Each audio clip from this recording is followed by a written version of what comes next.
Pisces! Kamusta? Ito po si Divine Tarot 888 para sa iyong May kapalaran.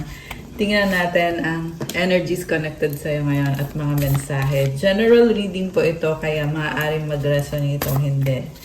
Kamusta kayo guys? Okay. So sisimulan natin yung reading with message from the universe. So comment kayo dyan para alam kung nanonood kayo.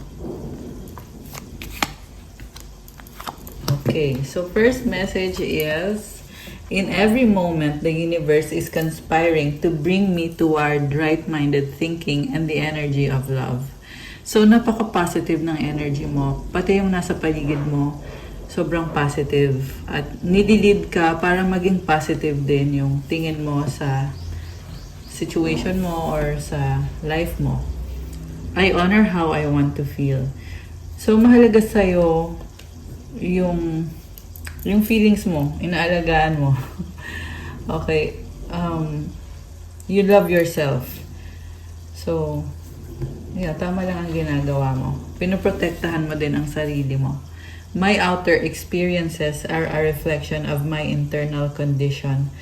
So, kung ano yung nasa loob mo, yan din yung nangyayari sa paligid mo. Kaya, make sure na positive lagi yung nasa puso mo, Pisces. Kasi, na-attract mo din yung positive. Okay. So, angel number 222, balance. Now is the time to take inventory of your feelings. Are there any feelings of imbalance or resistance? Divine whispers are here to remind you that the alignment that you seek also seeks you. Breathe, rest, and reset. So, kailangan mong huminga, magpahinga, at magsimula ulit. Meron kang nararamdaman na parang hindi magandang energy, pero nire-remind ka na kailangan maging positive ka kasi nararapat yan para sa'yo. Kasi andyan naman talaga yung blessings para sa'yo. Affirmation, what feels peaceful and calm easily finds me as I restore the balance within me.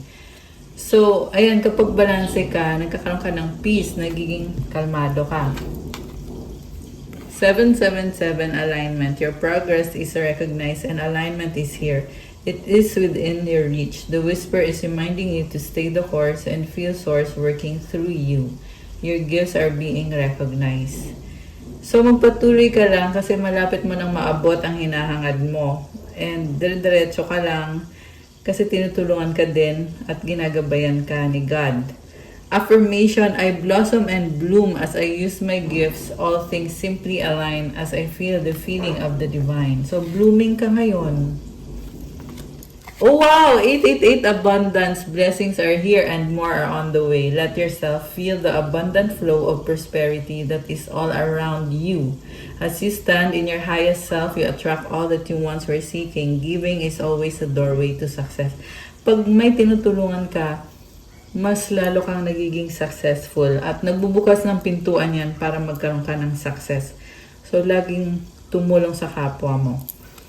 Kasi sobra pa yung binabalik na blessings. So, ito na nga, pinangarap mo to dati at ngayon, andito na yung abundance. So, i-claim mo to and i-enjoy mo lang kasi andyan na yan eh. So, blessing yan. Affirmation, the more good I do in the world, the more abundant my life grows.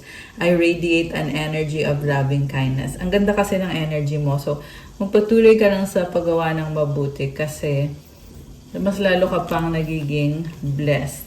Wow naman! Grabe! So, ang ganda ng mga energies na nakikita ko for you. So, kuha tayo ng special oracle messages. So, kamusta kayo nitong nakaraang nag-full moon kasi nung May 1? Diba? So, kamusta naman? Okay.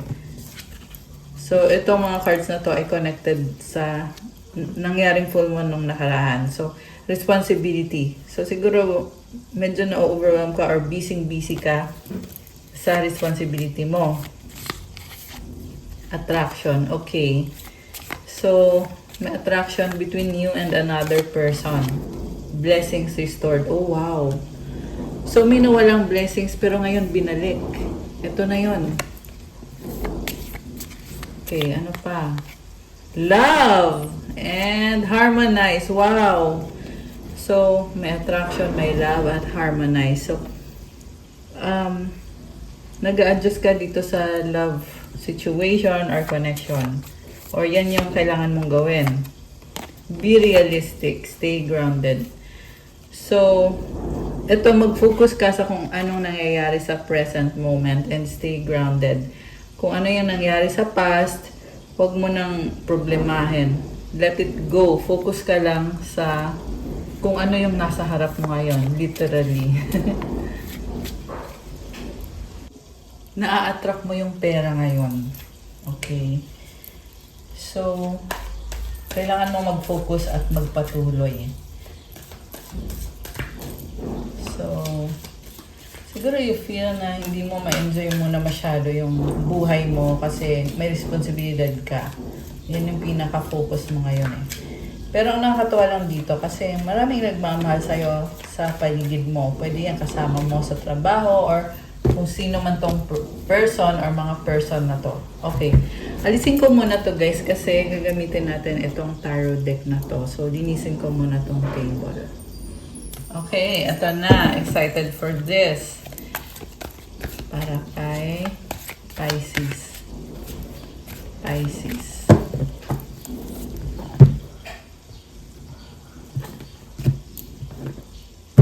Okay.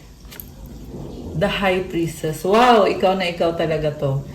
So, tahimik ka lang ngayon eh kasi may gusto kang ma-achieve sa buhay mo. And you have these cycles of the moon. Nandito, nag-full moon, waxing, waning crescent, waxing crescent.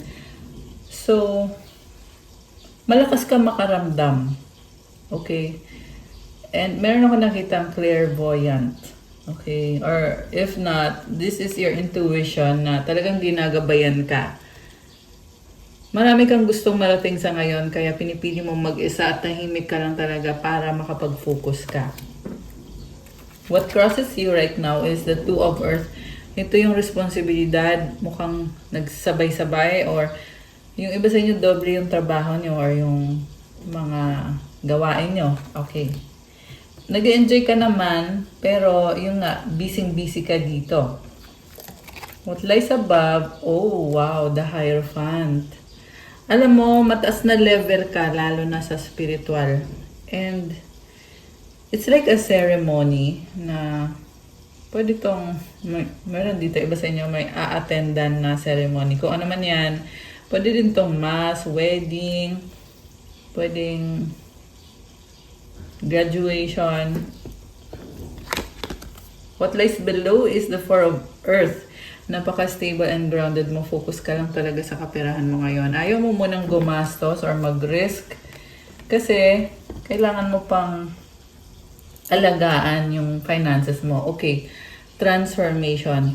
So, kung ano yung nakasanayan mo, kailangan magbago. Kaya ka nananahimik dito kasi tinatry mo mag-focus dito sa transformation. And mataas na level ka kasi. So, kailangan seryosohin mo din ang sarili mo, ang buhay mo. And magdadala ng magandang pagbabago sa'yo yung mga sacrifices na ginagawa mo. Kaya huwag kang mag-alala. Okay? Yan kasi yung effect ng transformation, di ba? Binabago para pumasok yung blessings. Queen of Air. Okay.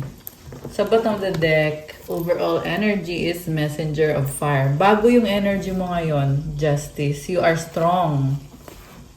The Star. Wow!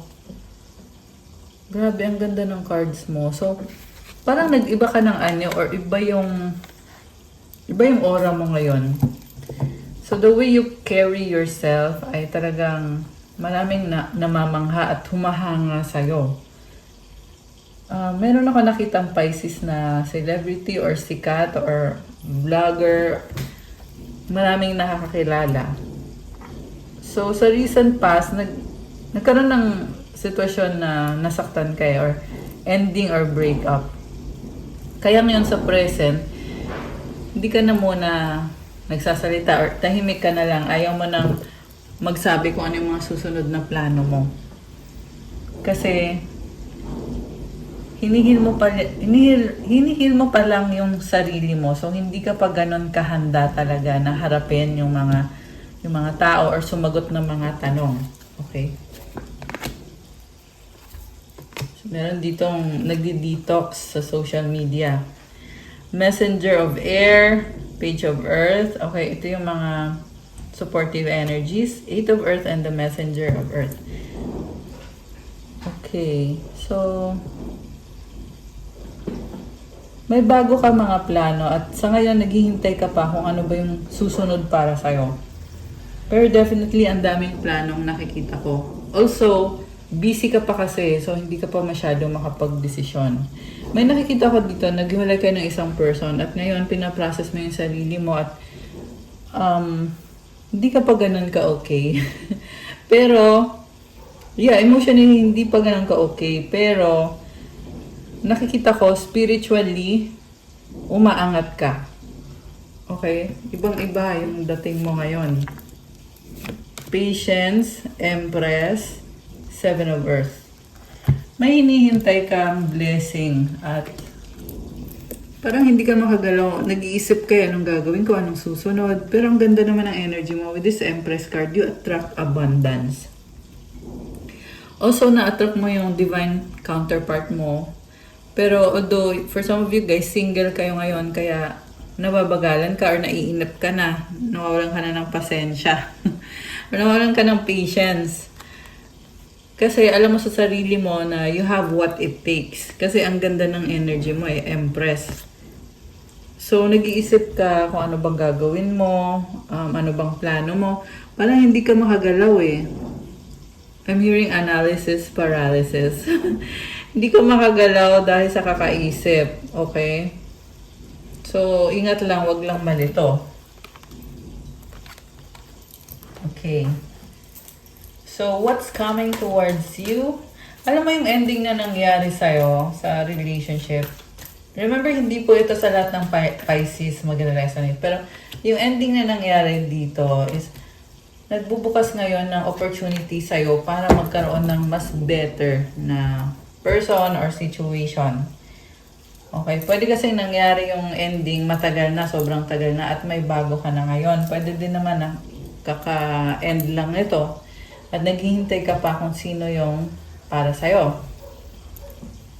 Ayan. The Hermit, Ace of Water, and the Moon.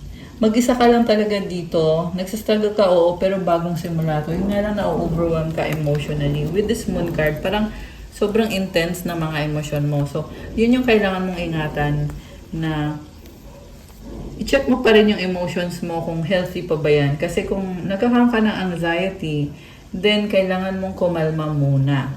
Okay? So, although nakikita ko with this Hermit card, talagang pinag-aaralan mo or meron kang pinag-aaralan connected dito sa bagong simula. And exciting yun para sa'yo. Medyo emotional ka nga lang. Okay? Ano ba tong pinag-aaralan? Comment nyo nga dyan guys kung ano to. Ten of Earth and the Nine of Earth. You have a legacy and nasa point ka ngayon na parang ini-enjoy mo na lang itong blessing sa finances mo. Okay. Although may nakikita din ako dito na merong ayaw gumastos or nag-iipon. Okay. Nag-iipon dahil kasi may hinihintay kang level na gusto mong abutin sa finances mo. Pero ang nakikita ko naman dito, naabot mo na. Or ito, ngayon lang to nangyari or mangyayari pa lang nitong mga susunod na weeks na mafe-feel mo na naabot mo na yung target mo or yung quota mo. So, nakakatuwa kasi talagang pinaghirapan mo to. Hindi to binigay lang sa'yo ng parang magic lang. Talagang binuhos mo dito yung panahon mo, yung puso mo. Kaya deserve mo to. Okay. So, this is a lot of money. Oh my gosh. Ayan, so, blessing to. Pero, pinaghirapan mo din kasi to. Alright, tingnan natin. Ano pa ba? Ano pa mga energies connected kay Pisces ngayon? Three of Fire. Okay. Five of Earth. Oh. Nine of Fire.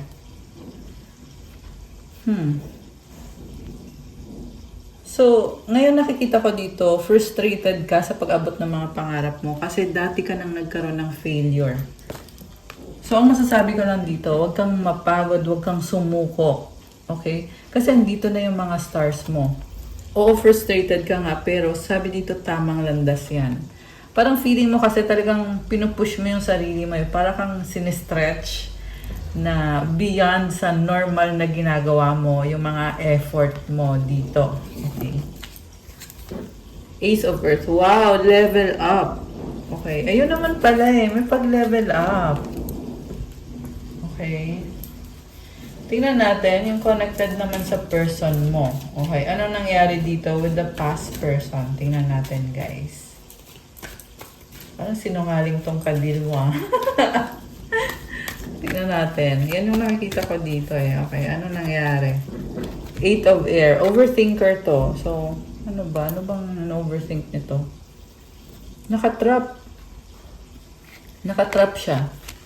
9 of Water, 8 of Water. So, okay, nagkaroon siya ng mga bisyo, pero ngayon nakikita ko, tinalikuran na niya yon. Okay. Ikaw naman, nakita ko din na minahal mo tong taong to, akala mo siya na talaga, or hindi ka na makaalis dito sa sitwasyon na to. Ginusto mo din naman, pero dumating din sa point na kailangan mong tumalikod. Ito, 8 of Water, nakatalikod. Okay.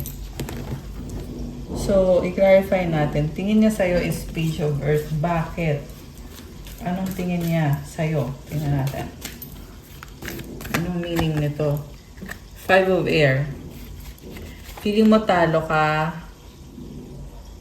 Oh, kaya, oh my gosh. Bakit ganon yung message? Meron dito, oh, na tingin niya sa'yo, siniseduce mo siya. Grabe naman to. So, hinabol mo ba tong taong to sa past? Hangman. Okay. Kasi tingin niya sa'yo, manipulative. Ayan. Yan ang sabi dito, guys, eh, na parang siniseduce mo siya. Okay, now King of Air is here. Oh, parang pareho kayong walang tiwala sa isa't isa, no? Kasi nakamaskara din itong si King of Air. Okay, merong sobrang na-stress dito. So, yun na nga. Tingin niya kasi sa'yo, siniseduce mo siya. And, ayun, may trust issue. Bakit ganon? Bakit ganon yung, ano mong nangyayari dito? Kwento nyo nga. 7 of Water and the King of Water. Oh, wow. So, confused ka sa mga options mo. Nakikita ko dito, pure naman yung intention mo. Kaso lang nalilito ka sa dami ng options mo. Hindi mo alam kung anong gagawin mo, saan ka magpo-focus, sinong pipiliin mo. Okay, ba't ganon? Clarify natin. 3 of Air. Oh, you are broken-hearted. Ace of Fire. Okay. Alam mo, sabi dito, hindi ka makamove on. Kaya, ito sasabihin ko sa'yo. Hindi to sa lahat magre-resonate, guys, ha. Pero meron nang dito na nakikita kong hindi makamove on. Kaya, gusto kong sabihin sa'yo, mag-move on ka na. Meron naghihintay pa rin dito. Naghihintay kasi hoping na baka magbago yung person or yung sitwasyon. Pwedeng baliktad to, guys. Pwedeng siya yung hindi makamove on. Okay. 7 of Air. Oh my gosh. Page of Water. Grabe. So, kung sino dito yung hindi makamove on, nakikita ko na andyan pa rin siya, pero hindi lang niya pinapahalata. Mahal ka naman itong taong to eh. Kaso lang nahirapan lang siyang sabihin yung totoo niyang nararamdaman. Okay. Grabe naman. Ano ba nangyari dito? Kasi nakikita ko si King of Earth waiting at inobserbahan ka niya, pinag-aaralan ka niya. Yung nga lang, hindi niya aaminin yung mga nararamdaman niya sa'yo. Page of Air. So, hoping siya na makatanggap ng balita mula sa'yo or nakikibalita siya, nagsastalk siya sa'yo. 3 of Earth is about studying, partnership, 6 of Air, and the 5 of Water. Parang ang dami niyang plano at Umaasa siya, pero at the same time, natatakot din siya na baka wala ng chance. Grabe, revelasyon to ah. Conflict. Oh, wow. Happiness. Okay. Ngayon, gusto niyang magbigay ng love sa'yo. Grabe. So, malakas ang water sign, Cancer, Pisces, Scorpio, air sign, Gemini, Libra, Aquarius. Lalo na yung Aquarius. Tapos, meron din ditong, nabanggit ko na ba yung fire sign, Aries, Leo, Sagittarius, tsaka yung Leo, andito. Okay, so I see a person na hindi pa to susuko.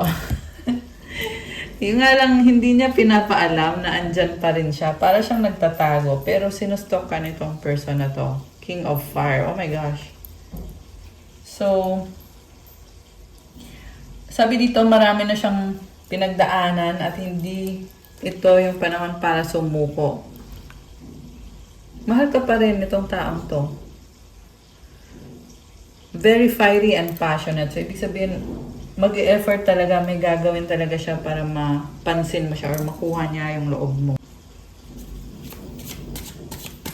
Okay. People don't believe in me. I don't know where to start. I don't want to be who I used to be. You deserve better. So, meron dito natatakot na kung ano sasabihin ng ibang tao kaya hindi alam kung paano magsisimula or ano ang gagawin. Pero natatauhan siya na mali yung ginawa niya sa'yo at gusto niyang baguhin yun. I want to be different. Why can't I move on from you? Ayan, hindi maka-move on. Oh my gosh. They have hurt me. I was hurt by you. Grabe naman to. So, yeah, mukhang broken siya ngayon eh. Broken-hearted. Emotions overwhelm me. Why is it that you love me? It hurts so much. Parang avoidant. Okay? Hindi ko alam yung nangyari dito, pero sobra siyang nasasaktan. Paulit-ulit na sinasabi dito na nasasaktan siya. The passion is too much. Yeah, avoidant nga to kasi nasasaktan siya kaya umiiwas siya. Hindi niya maharap. At hindi niya kayang pag-usapan yung mga nangyari para magkaroon ng healing. Sa ngayon, okay? I don't understand. I can't promise you anything. Okay? So, ano pa ba? Ano bang plano? Wow, plano. Okay. Tingnan natin na ano mga balak gawin itong person na to. Kung meron man. I appreciate you. You hurt me. Ayan na naman oh, yung hurt. You're a God-given gift. Oh, I love you unconditionally. Ayun. So, mahal ka niya at napaka-precious mo sa kanya. Isa kang regalo. Oh, I love you ulit. Grabe ah.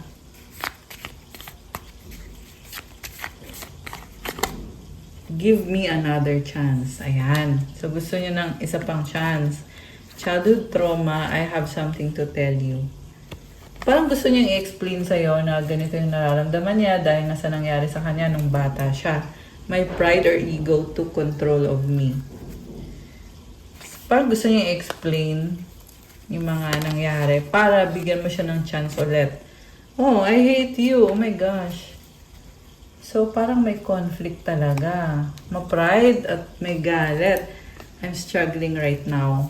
I don't believe you. Okay, grabe ah. So, hindi pa talaga totally healed yung nakikita kong person. Honeymoon. So, mukhang attracted pa rin sa'yo itong person na to. I regret what I did. Okay, gets ko na. May iba siya. At nagsisisi siya. I need your time and commitment. We are healing and learning with all of this. Let's fix things. So, ang hirap makipag-deal sa taong hindi 100% invested sa healing process niya. Ayan yung nakikita ko dito so far sa reading na to, na may person na sobra ka nga niyang mahal at may willingness na um, ayusin niya yung sarili niya at willingness na manghingi ng second chance. Pero at the same time, meron din dito na parang may pride siya at may galit, may pain din siya na pinagdadaanan. So, I feel like it needs more time. Pero nakikita ko naman mukhang nasa healing process naman siya. Pero kailangan pa ng more time to heal the situation and the person bago nyo subukan ulit, bago mag-try ulit. Okay. So, ito pa, additional message. Message from your person. I need to sort things out first before I can come to you. So, kailangan muna niyang ayusin yung sarili niya bago siya mag-reach out sa'yo. I love you to the moon and back a million times. Sobra kang ang mahal. Confirm. I wish we could be together but it's complicated. Ayun. So, kung complicated, wag na lang. Our love is eternal. Naniniwala talaga siya na meant to be kayo kahit komplikado yung sitwasyon niya. I want you. Will you help me? Okay, gamitin pa natin yung isa pang oracle messages. Ayan, daming message eh.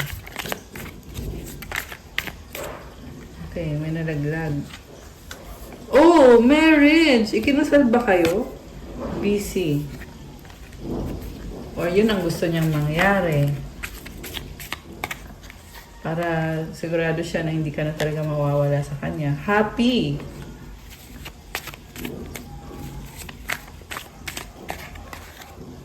Oh, the one that got away. Oh my gosh. In a relationship, I need help, codependent. Oh, medyo manipulative, no? Parang gusto niyang in a relationship kayo kasi feeling niya kailangan ka niya. Sa ngayon, ikaw yung totga or the one that got away. May message pa ba? Tingnan natin. Umaapoy, love, passion. Oh, mahal kita. I love you. Oh my gosh. Paulit-ulit. Please forgive me. Sorry. Akin ka lang, possessive. Oh my gosh. Okay. So, kuha tayo ng sagot sa wish nyo. Muling ibalik second chance. Oh my gosh! Okay. Alisin ko muna to guys. Kasi kukuha tayo ng sagot sa wish mo. Okay. Mag-wish na kayo guys.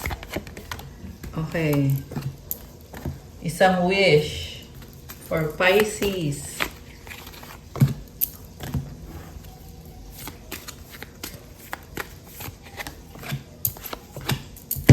At advice.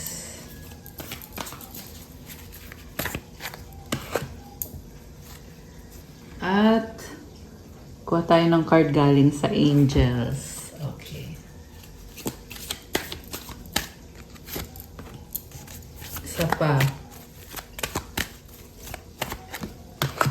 Ready na ba kayo? Nabuksan natin ang sagot sa wish nyo. Comment ready now. Okay. Ito na, bubuksan ko na. Ang sagot sa wish mo ay... There's something better. OMG.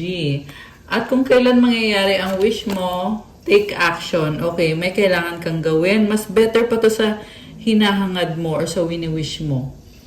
Basta may kailangan kang gawin. At ang advice sa'yo ay...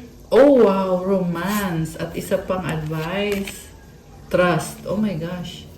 So, merong romantic situation, kailangan ng trust sa isa't isa. Ayan, Pisces. This could be a reconciliation. Ayan, may pa-heart, diba? Ang ganda ng vibe. And itong trust naman, andito si Jesus and si Mama Mary. Okay, very nice. At tandaan ito, may kailangan kang gawin. So, advice is, love! It's not about finding love. You are love itself. Help me, Lord, to send so much compassion and caring to the inner child that I always remember I myself am love. Ikaw mismo daw ang love. Grabe naman to. So, it's not about finding love. Hindi mo na kailangan maghanap kung saan-saan.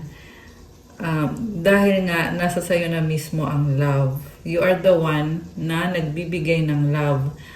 At unang-una sa sarili mo. And I just saw 222 angel numbers. Ang ganda din ng colors. So, naa-attract mo ngayon itong energy of love. Okay, I love that. Count your blessings. Thank you, universe and angels, for the blessings in my life. Mukhang marami ka ng blessings. So, kailangan mong bilangin na yung mga blessings kasi lalong dinadagdagan. I love that. And the last one, love and accept yourself. Thank you, angels, for lovingly guiding me to self-acceptance. So, may hearts na naman, oh. Ayan, ang daming hearts. Truly, love is in the air para sa'yo. Ayan. Comment, claim love. Lots of love. So, that's all for your May Kapalaran. Thank you. Please like, comment, subscribe. Hit the notification bell. Kung kailangan nyo ng gabay, pwede kayong magpa-private reading. Message nyo ako sa Viber or sa WhatsApp. Extended po yung pa-promo hanggang May 15, 2026. May discount po sa private reading. Discount sa private reading. Oh, 333 on the screen. So, 15% discount sa mga bagong subscribers. Kaya kung balak nyo magpa-reading, ngayon nyo na gawin guys. Kasi meron ngayong promo hanggang May 15. Message nyo ko sa Viber or sa WhatsApp. Nasa description box po yung contact details. And visit my Instagram at pa-follow na din po if you want to start your crystals journey. May mga crystal bracelets, marami at iba-iba. Tutulong sa'yo sa manifestation mo. Gaganda yung aura mo. At iba-iba din yung benefits. May mga ritual, special mantras and prayers na para sa'yo lang. So, ayan, bisitahin niyo po sa Instagram ko. Pa-follow din sa Facebook page ko, Pinay Angel Tarot. Tsaka yung bagong Facebook page, Divine Tarot 888. Thank you, Pisces! I love you guys!